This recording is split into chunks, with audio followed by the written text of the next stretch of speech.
দর্শক বন্ধুরা, মধুমিতা রান্নাঘরে আরও একবার সবাইকে স্বাগত জানাই। আজকে আমি ইলিশ মাছের আরেকটি দুর্দান্ত রেসিপি নিয়ে চলে এসেছি, কুমড়ো দিয়ে ইলিশ মাছ। এই কুমড়ো দিয়ে ইলিশ মাছের পাতলা ঝোল গরম ভাতে দুর্দান্ত লাগে খেতে, আর খুবই তাড়াতাড়ি আর কম উপকরণে এটা তৈরি হয়ে যায়। তাহলে দেখে নেওয়া যাক আজকের এই রেসিপিটি। 6 পিস মতো ইলিশ মাছ নিয়ে নুন হলুদ ভালো করে মাখিয়ে কিছুক্ষণের জন্য এটা সাইডে রেখে দেব। ভালো করে এভাবে করে ইলিশ মাছের গায়ে নুন হলুদ মাখিয়ে নিয়েছি। এরপর একটা কড়াইতে বেশ কিছু পরিমাণ সর্ষের তেল নিয়ে নেব। তাতে দিয়ে দিলাম 1/2 টিস্পুন মতো কালো জিরে ফোড়ন, আর দিয়ে দিলাম নুন আর হলুদ গুলে রাখা মশলা। ভালো করে মশলাটাকে কষিয়ে নিতে হবে। এখানে লঙ্কার গুঁড়ো, ধনে জিরে কিছুই ব্যবহার হবে না, শুধু হলুদ দিয়ে এই মাছের ঝোলটা আমি তৈরি করব আজকে। মশলাটা আমার কষানো হয়ে গেছে। ছোটো চামচের 1.5 চামচ নুন দিয়ে দিলাম। ভালো করে মশলার সাথে নুনটাকে একটু মিশিয়ে নেব।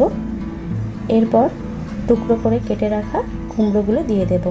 কুমড়োগুলো দেওয়ার পরে আরও মিনিট 5 মশলার সাথে কষিয়ে নেব, যাতে কুমড়োর মধ্যে একটু নুন মশলা ঢুকে যায়।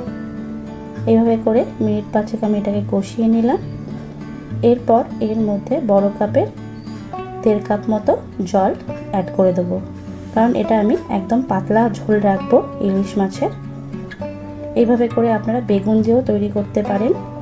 এটা ঢাকা দিয়ে দিলাম যতক্ষণ না ঝোলটা ভালো করে ফুটে ওঠে। ঝোল ভালো করে ফুটে উঠেছে। 4-5টা কাঁচা লঙ্কা এর মধ্যে দিয়ে একটু মিশিয়ে নিলাম। এরপর কাঁচা অবস্থাতেই মাছগুলো এর মধ্যে দিয়ে দেব। এখানে মাছ ভাজার কোনো প্রয়োজন নেই।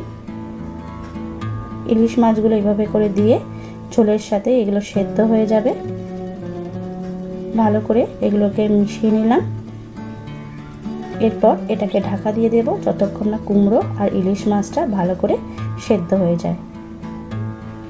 কুমড়ো আর ইলিশ মাছ খুব ভালোভাবে সেদ্ধ হয়ে গেছে। এরপর একটু বাটিতে আটা গোলা জল দিয়ে দিলাম, যাতে ঝোলটা একটু ঘন হয়ে যায়। এরপর আরও কিছুক্ষণের জন্য একটু ঢাকা দিয়ে দিলাম। তৈরি হয়ে গেছে আজকে আমার কুমড়ো দিয়ে ইলিশ মাছের এই রেসিপিটি। একদমই কম উপকরণে খুব তাড়াতাড়ি তৈরি হয়ে যায় ইলিশ মাছের এই কুমড়োর ঝোল। আজকের আমার এই রেসিপিটি যদি আপনাদের ভালো লেগে থাকে নিশ্চয়ই কমেন্ট করে জানাবেন, আর ভালো লাগলে লাইক শেয়ার করার অনুরোধ রইল। আর আমার চ্যানেলের নতুন বন্ধু হলে চ্যানেলটি সাবস্ক্রাইব করতে ভুলবেন না, আর পাশে থাকা বেল নোটিফিকেশনটা অন করে দিন।